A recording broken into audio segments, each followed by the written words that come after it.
The Fairfax County Police Department continues with its implementation plan for Phase 1 of the body-worn camera program, which will launch on May 1st, 2020. All stakeholder employees for Phase 1 are nearing completion of their training in the use of the body-worn camera systems. This includes staff from the Police Department, the Office of the Commonwealth Attorney, the Public Defender's Office, and court personnel.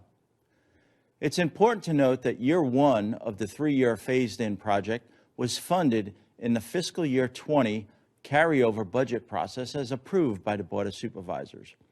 However, we must understand that Phases 2 and 3 are proposed to be impacted due to the economic decline resulting from the COVID-19 pandemic.